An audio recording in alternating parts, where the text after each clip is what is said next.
Welcome to the WarriorHER Podcast, a show dedicated to those looking to excel in business, life, and family. I'm Courtney. And I'm Nikki, and we're sharing the stories of remarkable women making their mark on the world, sharing the valuable lessons they've learned and the wisdom they've gained along the way. 'Cause even when I lose, I'm winning. 'Cause even when I lose, I'm winning. 'Cause even when I lose, I'm winning. 'Cause even when I lose, I don't ever take it now. I don't ever take it now. I don't ever take it now. I don't ever take it now. Welcome to the WarriorHER Podcast, where we celebrate extraordinary women who are making a significant impact in their fields. Today, we are thrilled to have with us a true trailblazer in the business world, Suneera Madhani, also known as the Unlikely CEO. This interview has been nearly 3 years in the making, and we couldn't be more excited to bring her insights to you. Suneera is the founder of Worth AI and has been featured in prestigious publications such as Forbes and Bloomberg. Her accolades are numerous. She's been recognized by Fortune's 40 Under 40, EY's Entrepreneur of the Year, Entrepreneur Magazine's 100 Most Influential Women, and Inc.'s 100 Female Founders, among so many others. She founded CEO School, a company empowering women to scale their businesses and change the statistics. With less than 2% of female founders ever breaking $1 million in revenue, Suneera is on a mission to make sure her success isn't a unicorn, but becomes the norm. She's the daughter of Pakistani immigrants and the first person in her family to attend college. She's a sought-after speaker, top 25 podcast host with over 1 million downloads, a mom of 2 young girls, a philanthropist, and an avid traveler. Her journey and accomplishments serve as an inspiration to many, and we are so honored to have her here with us today. So welcome, Suneera. Thank you, Courtney. What a beautiful intro. I feel so humbled to be here, and I'm so excited. 3 years in the making. Come on. It's not been 3 years. 3 years in the making. Yeah. So just like a little backstory, I started this podcast in 2020, and it was kind of like a little bit of a fluke, but I have been following you since that point. I heard you first on Arlene's podcast, and I was like, just resonate with all the things she's saying. And so we were like, I'm the queen of like shoot your shot. And so I was like telling my assistant, like reach out to her. And it was Michael at the time. And it just never was like the time. And I'm like, she's going to come on. So that was in 2021 initially. So I feel like the message here is like, never, ever give up. That's first and foremost, because I'm going to chase your ass. That's definitely going to happen. But yeah, so it's 3 freaking years. I just can't believe it. I really can't.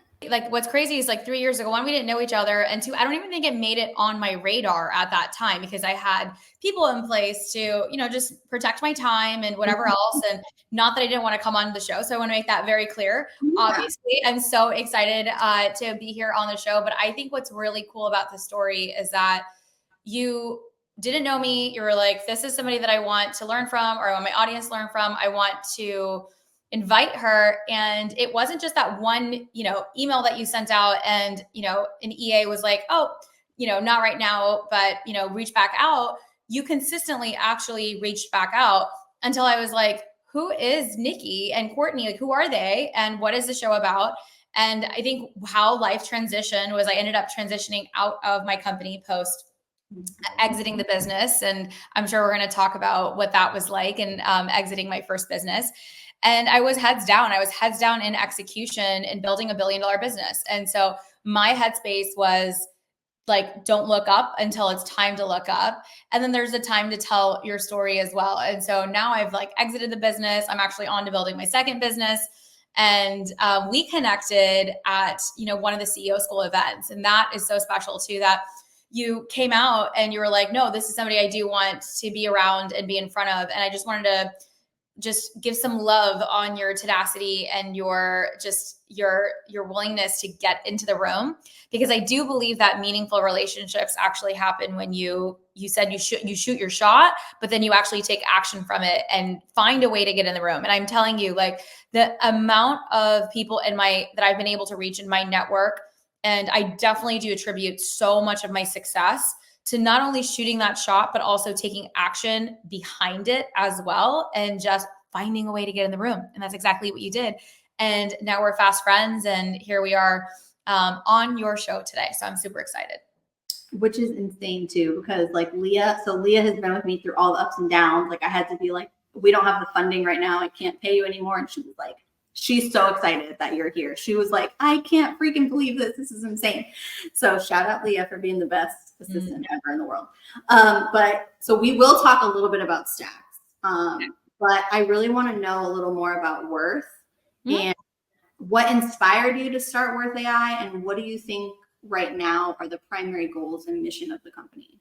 Yeah. So, just to kind of round out the first part of my story, I think it's important to share why, what I'm building. I started a business in 2014 and, struggled myself with fundraising, financing the business. I had, a degree in finance. I was building a fintech, and we had the most unbelievable company and unbelievable founders and a great team and all the like perfect makings of success. And, fast forward 10 years later, that success amounted to $1 billion exit, which is like the, at the highest level that you can get to as a startup, but the journey along the way, especially when it came from a financing perspective of our business, it was so difficult as a woman, a woman of color, as a founding team that was all people of color. It was very difficult to get the level of financing that we needed to start and scale our business. And so we were creative enough, and we were resilient enough, and we, I always say like revenue solves all problems. And that's exactly what we focused on, was building the company for what it was.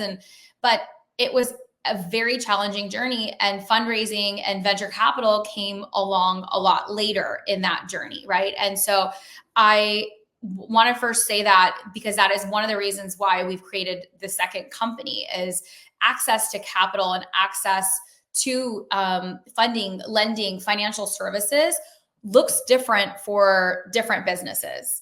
And institutions on the other side are making decisions based on, the credit worth of humans on the other side, and not just the businesses on the other side. And so there's a gap in the financial ecosystem. And so Worth AI is a platform dedicated to support financial institutions. So we're actually selling to financial institutions to support and understand who they're doing business with, so that they can offer better terms, credit, lending, financial services to the businesses that, that they want to serve. And as a consumer or as a business owner, having transparency on what my credit worth looks like as a business is equally as important. When I go buy a car as a consumer, my personal credit score is kind of determines the health of my personal finances, in the consumer credit world. But that's your credit worth as a person. But as a business, still everything is tied to Courtney for her LLC. It's still tied to Suneera as part of my LLC. But the business should be able to stand on its own, but we don't have a credit score that's attributed to the business itself. There isn't a standardization of credit worth for businesses. And so we're creating the first ever business credit score. And I would not be able to do that if it wasn't for understanding and scaling financial institutions. I was on the other side, not only as a consumer, but also as a CEO of one of the large, fastest growing fintechs in America. And so I saw the problem, both hands. And after post my exit, I never thought, honestly, that I would go build another company. I think like every serial entrepreneur, every entrepreneur says they're not going to do it again.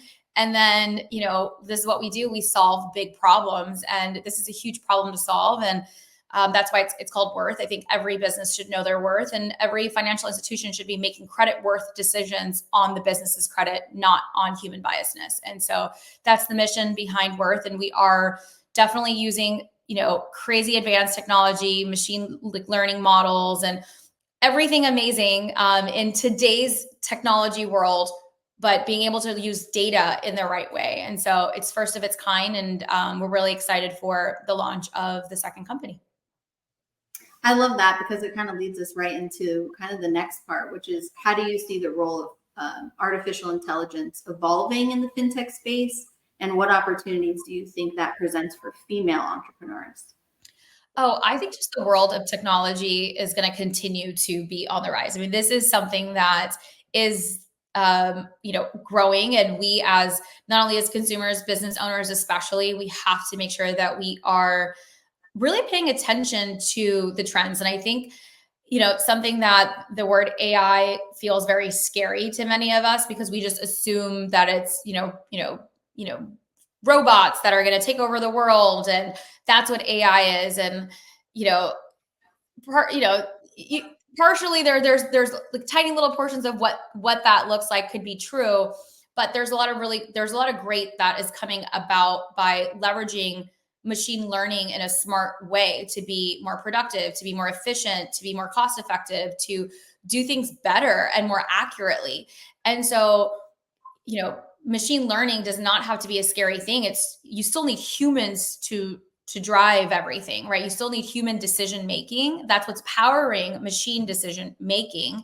But there is a level of advancement that we can take advantage of to create new technologies that don't exist, to solve diseases that we haven't been able to solve, to solve for problems, across the globe in different capacities through every single industry. So I know you asked me specifically about fintech, but I think that, machine learning, AI, and just the advancement of technology is something that we all need to be at the forefront of, regardless of what industry we are in. So whether that's in podcasting, whether that's in fintech, whether that is, a retail store, an e-commerce store, we have to be able to understand the tools that are out there so that we can leverage them to our benefit. And honestly, it's 2024. It's a dog eats dog world. And the amount of the level of competition in all of our businesses has risen so much, right? And so why would you not want to leverage tools that can help you be more efficient, help you save more cost, help you, gain more listeners or drive more customers? And so I think it's a different approach on how we view it. And so for me, as a CEO, I always want to see what are the better ways that I can drive efficiency in my team, in my business. And I think that's how I approach it. And it's served me for the best. And now I'm actually leveraging those technologies to create change in our industry that has massive problems because the data is disconnected. It's static data that we're viewing businesses on, whereas we can have dynamic data now. And so I'm able to show these outdated financial institutions, the largest banks of their kind, to say, how can we view businesses differently? How can we view Courtney's business? She might not have been in business for less than 3 years, and they wouldn't even look at an application for a credit loan for a business like yours before, because they have these thresholds. But look at her reviews. Look at how the business is growing. There's so many other ways that we can leverage data to make decision-making, not static decision-making on data. And so it's just one way of how we're viewing the world, being able to view the world differently. And now I'm not going to say that there aren't scary parts to technology as well, but that's where, we also have to be smart about it. We have to understand privacy, and we have to understand how we're utilizing these technologies, what companies we're choosing to do business with. So I think there is a level of transparency that needs to come about, and we need to be seeking that as business owners and consumers. But it all begins with educating ourselves. So the biggest disservice that you're doing is not educating yourself. That is what we're doing constantly. If you want to be successful as an entrepreneur, I've been building and scaling for 10 years, but I'm still learning today. That's just the mindset that we have to have. And this is what today's learning looks like. So I encourage that for any entrepreneur listening in the room today.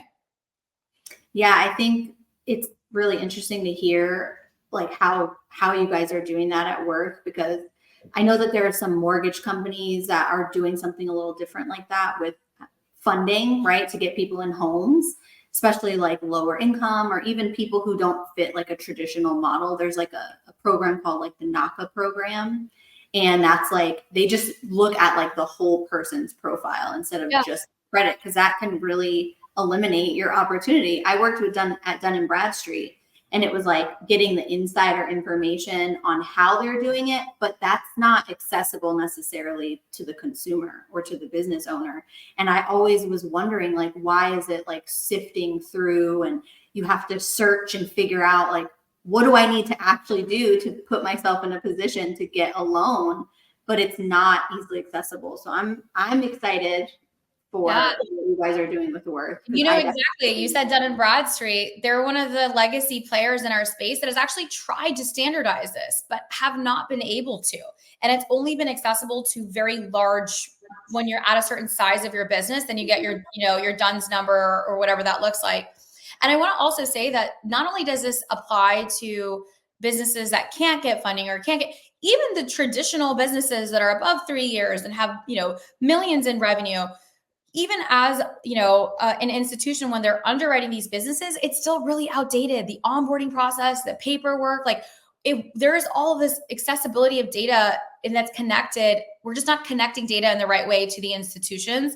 And that power of data should belong to the business owner. That's all we're trying to change. Whether you are a small business and young business starting out, and that needs all of these things like opening up all your accounts and doing whatever, or you're an established large business, institutions are still viewing it with humans and with papers, and that needs to change. And there's just a better way, better, faster, smarter way of doing it. So that's really cool. So that's a little bit about my day job. And it's really, I just love building. And so that's also a big part of the itch again. And it's definitely not for, I think when you get success the first time around, you achieve a lot. It's a big point of reflection to really say, why do I really want to start this? Because I achieved a lot in the first run. And so doing it again means that I really have to want to do it again. And that's really where we're at. And so the passion is just really big to go solve really big problems. So if you're a business, you should definitely go sign up, right? Yeah, you should use the platform. We actually don't have a business, like the small business side of it. So right now we're selling to financial institutions. So the tool itself is for fintechs, credit unions, financial services, large banks, anybody who's underwriting businesses. So if you've got, an audience that might be working at one of the, an institution like that, that would be awesome. Give me a ring or send me a DM. But we are releasing the Worth score, which will be the small business credit score, which will happen in the next 6 to 8 months. So we are releasing the Worth score coming up soon. So we do have a wait list. And it's the most connected, it's literally seeing your business credit score for the first time. It's connecting all the tools. So it's super easy, or just like your Rocket Money or one of the personal financial tools that you use.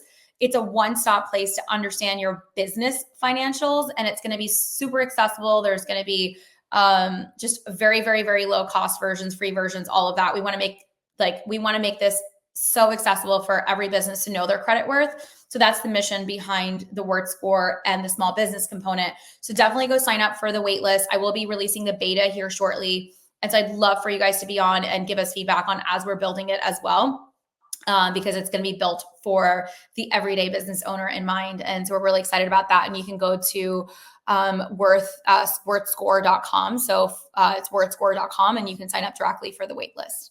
And we'll share that too in the show notes and stuff so people can find you. I want to go back just a little bit when you were building Stax, or it was originally Fat Merchant. Now, can you tell us a little more about the behind the scenes on the team you built? Did you find what external guidance and assistance did you have? Was there therapy? Was there coaches or anything other while you were building? All of it, everything. 10 years of building a business to when I exited, it was, north of 100 million in revenue, annual recurring revenue. I exited the business. We sold the business, and it was, north of $1 billion. It was the first transaction of this magnitude at this level by a woman in Florida, minorities, all the things we did it big. And it was the fastest 10 years and the longest 10 years of my life at the same exact time. That's only entrepreneurs can understand exactly what I'm saying. It's you can look back and you're that was, where did the time go? But yet you feel every day of that time. So it was everything in between. Building the team, it was just an idea that I had in my head when I first started, to scaling that idea, to building the team, to getting the first customer on board, to the 100th customer on board, to the 40,000th customer that came on board, right? So it was a very large journey. And it does, I would say, when you asked about the team and building the team, it was one of the most crucial pieces of scaling the business is the team that you have around you. And I find most often, especially in the work that I do with CEO School, and, you know, on my spare time, which I have none because I'm a mother of two young little girls and a wife and a dog mom, and my mother lives across the street. So like, it's like literally like full house all the time. But on my free time during the pandemic, I launched a podcast called CEO School because I was exhausted from trying to prove myself as a CEO, as a woman in business. And I wanted to learn from other women, just exactly like you're doing here. And I wanted to learn from women who had made it to, you know, beyond the 7-figure mark. And I learned the statistic that less than 2% of female founders ever break $1 million in revenue. And I became obsessed with why. And I wanted to learn from women who had done it. And I wanted to learn it her way and not his way. And so I was just over the boys club. And something that I will say from that, the podcast turned into an amazing community. And so I get an opportunity to coach and mentor, you know, just hundreds and thousands of women, you know, across my span of the last 5 years. It's been incredible. But one of the things that I find most often in women is that we're so risk averse and we're not willing to actually form a team because, and I get it, I've been there too. It's, you know, you take on so much responsibility already for yourself and the risk that you're taking in either leaving your job or, you know, you're working a 9 to 5 and then building a business. And you don't have the, you know, you don't have the revenue as well. So it's hard. It's like chicken or the egg. Do I go spend the revenue, you know, do I go invest in a team or do I go get revenue first? And there is this balance where it comes to a point where you do have to take the step to create the business outside of you. Otherwise it's never going to scale. Otherwise it's not a business, it's a hobby. Right. And I hate saying that, but it's just it's the truth of it. And so what I find most often is when, you know, with all of these women, we tend to lean so much smaller and we stay smaller because we're not willing to take bigger bets. And so it is important that, and I'm not saying that you know, if you don't have the resources and I'm happy to answer those questions because I know they're coming and I know they're in her head right now. She's like, I don't have the revenue to do it. But girl, we've got to get there and we've got to go invest in the team. Otherwise it will not scale. It's the most important part. If I were to say any piece of formula in scaling a business, $1 billion business, $1 million business, whatever your goals are, you got to have the right team to do it. And there are ways to incentivize your team, but it's not going to last forever that you're like, you know, someone's going to work for free forever. You have to build the right team around you, and you've got to go be able to support that team to help scale your business. And so I do believe in that. My core value from my first company that I started to CEO School to our investment theses to even now with Worth is one team. That is literally my biggest core value. It's actually tattooed here on my arm. I value this value so much. And you can go, you know, fast alone, but it'll only last so far. If you really want to go far, you've got to go together and you've got to go find the right team and invest in the right team to scale with you. Fun fact, Suneera's actually tatted up, y'all. She's got you would never think just because they're all tiny tattoos. They're all tiny tattoos, but I honestly lost count. I think I like literally showed one this last weekend on Instagram or something. And I was like, oh, I think this is like my 9th. I think they have like 12 tattoos. Like I honestly need to sit and take a count. My, it actually what's really fun is, well, I don't know if it's fun. Now I feel sad. My first tattoo is like really about my business and it's an infinity sign where no one can see it. It's like on my ring finger here, but it was like to infinity and beyond, little Buzz Lightyear there. But it's in a little infinity symbol that I wanted to go big. So these little reminders.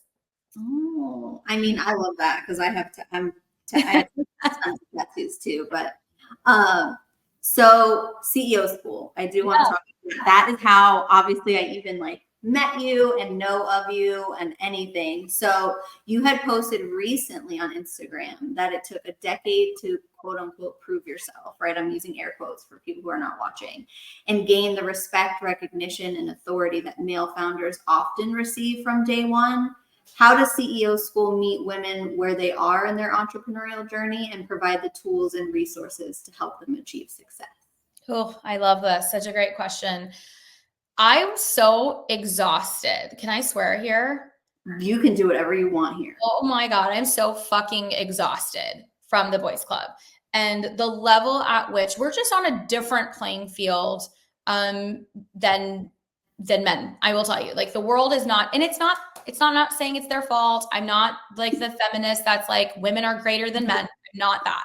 I definitely have the world's greatest co-founders who are men. I have the world's greatest investors that are men. I have the greatest team that are, half men. And everything in between, right? So I am not one to say that that's what it is, but I will say that there has been, I did not understand the disadvantage until I came into business. I grew up in a household where it wasn't even a question or a thought about if I'm a girl and this would hold, like, it was always like I was, my parents instilled a lot of confidence in me as a kid. Like I had the greatest support system, probably like one of the things I'm most grateful for. And I really lucked out on that. I know a lot of people don't have that support system growing up, and I just had the world's greatest parents and family. And so I never knew these disadvantages of like my gender or my color of my skin. Like it never crossed my mind. Like it just wasn't in the world that I was in until post 9/11. It was very clear the color of my skin. I mean, I am Pakistani, and I like for the first time, and I was born in Chicago. I grew up in Dallas. Like first time I was like aware that I was different and that things could look different, and things did look different for me post that and for my family. And, and so you grow up, and I'm sharing these things because when I got to the business world, the first time that I felt like that my gender was anything of a thing was scaling a company or even in the corporate world. And I felt like I just had to work harder, and somebody could say the same exact idea or the same exact thing, and they were heard differently. When I looked around at my company, I never saw women at the top. Like I didn't even know. Now I understand why representation matters so much, but I just didn't see myself anywhere represented, right? Even in the fintech that I worked for, I worked for a financial institution before I started. I worked for several corporates. So I feel like the first time was my corporate journey where I was like, man, this is a boys club. Everywhere I look, it's a boys club.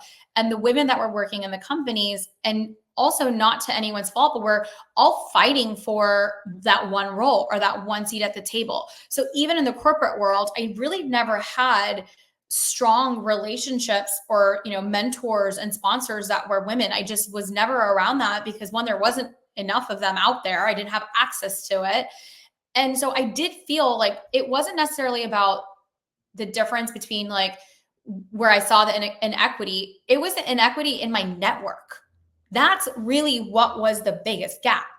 And so it's not like, men are trying to choose other men to do it. It's just there's a network effect that takes place. And we as women clearly had and have, even today, a disadvantage within our network. And that is something that is so critical to growth especially in the business world, right? In the corporate world, in your business world, like, and I say this, and Courtney is part of our Millionaire Founders Club. It's literally the tagline for it. It's your network is your net worth, period. And so I did feel disadvantaged from a network standpoint, and you could clearly see it. The corporate world was just that. And then when I, wanted to go start my own company, I started my own company, and I was like, oh, this is going to be different because I get to build the team that I want.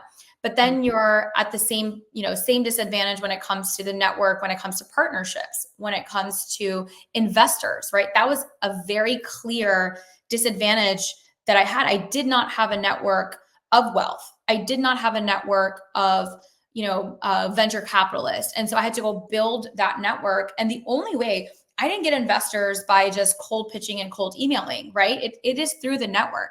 And even today in 2024, less than 3% of venture capital went to women founders. And I speak to so many VCs. I now on the other side of it have had a lot of success, have an amazing network.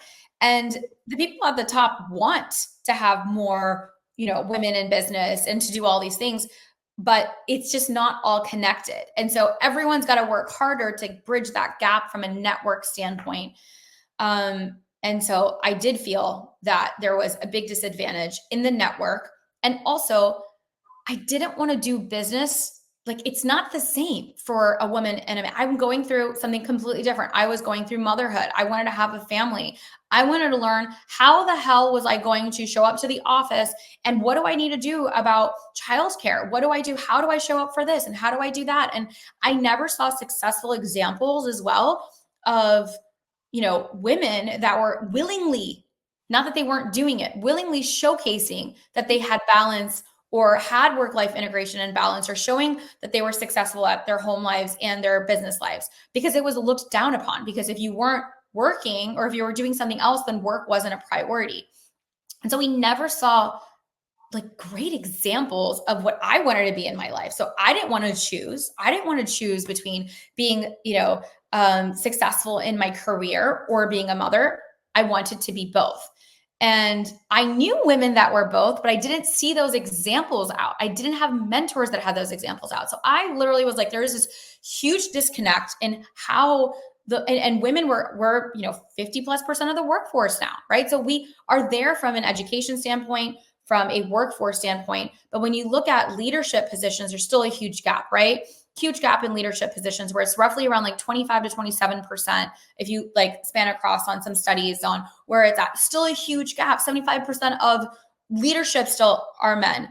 Then you look at it from a CEO standpoint, that goes even smaller. Then you look at it from a venture standpoint, it goes smaller. So I do think that not only was representation missing, the conversation was missing. And I wanted to be in that room. And I was exhausted from going to, and I started getting business success. And every room that I was in, Courtney, was a bros club. And I learned a lot from a business standpoint, but I still always felt like an outsider. And I always felt that I was, I hate to use this term, but a man in a skirt. So I had to still show up differently. I was never my full authentic, the side that you get to see from me at some of our events. And I just, with my, truly with your hair down and with your guard down and being vulnerable and talking about the hard truths, I could not share those truths in those rooms. I could share the business truths, right? But there's still that wall up, that guard up. It's not going to be the same. And I didn't want to fucking go to the golf course, right? I didn't want to go I don't have time to do steak dinners, and I want to be home with my family, right? I want to not do that. And so I just felt the world it was different in the world that I was living in business, and it's still like that. And there just needed to be a different conversation. I wanted to learn from women that are doing it the way that we all want to do it. That's how we want to do it. Why aren't we talking about it? And I want to apply that in my everyday life and my business. And that's really where CEO School formed. It started as a podcast where we were having those conversations. Definitely check it out. It is super great. We're about to go into our, we're not even calling them seasons anymore, but it's like episode 340 now. So it's been, a weekly show for the last, since March of 2020. And so 2 million downloads in. It's so incredible. We've had the most incredible guests. And I also share my perspective on all things life and business. And it's just really great. So definitely check that out. And then it turned into a community where all of you, the listeners, and Courtney, you being one, were like, we need to get in the room. How do we all get together? Everything that you're saying is what we want. How do we cultivate that? And so we created just some amazing programming. We have Founders Club, which is, for women in business. It's a digital membership. And then we also are getting together in person twice a year through the network building side of it. And we do retreats. And so definitely check those out. And it's the Millionaire Founders Club, and it's for 7-figure plus businesses. And we have one for 6 to 7 figures. So wherever you are at your business, you said, where are we meeting them at? We're meeting her at where she's at in her business, and truly helping her scale business, but also life as well. And I just want to give you some flowers too, because I'm going to ask you one more, because I know we're kind of getting close to time, but I do just want to say what I love about you is that you are who you are. And I think that that's something that, I've been really blessed to meet a lot of great people and be in certain rooms and have access that I know everyone doesn't always have. And there is definitely you're very authentic. And I think that was even what comes across in everything that you do. And I love that you just talk big shit. Like that's like one of my favorite things too, because it's like, oh, you know, like you'll be like white male pale and stale. And like I remember when I heard that, I was dying. I was like, it's refreshing because it's what so many of us are afraid to say, or we're not necessarily in the most strategic position to be able to say that out loud and be everything's okay. So I just feel like that's something that I just want to like make sure I highlight and just tell you because it's so awesome. And it might be something that you're very used to, you know, because that's who you are. But I call it like a bubble, right? Like you're in fintech, you're in certain spaces that's just normal things for you to deal with or talk about, but that's not necessarily the norm, you know, for so many women of color, period.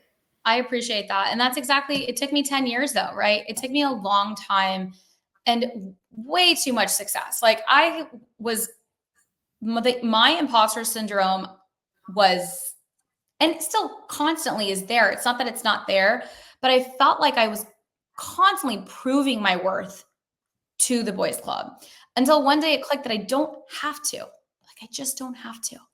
And nobody gives you that permission because our whole lives we're striving for like this next thing and this next thing and this next thing, but it's all dictated by what success looks like to him, not to me.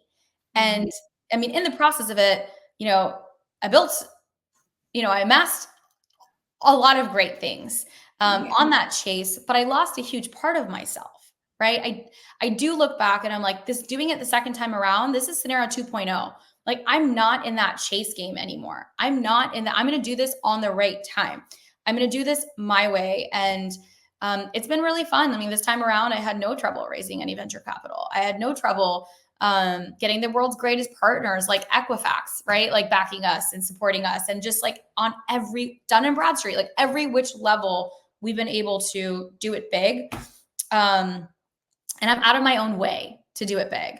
And that's my, like, if I were to kind of sum up like any piece of advice that like for any time I'm in a room with women, I just want you to, there's so many stories in your head. You've got to leave them at the door. Like we've got to, and that's why we've got to work on all the inner stuff and all of the self stuff because we need it. We are our harshest critic, but we've got to find ways to tune it out and we've got to take big risks.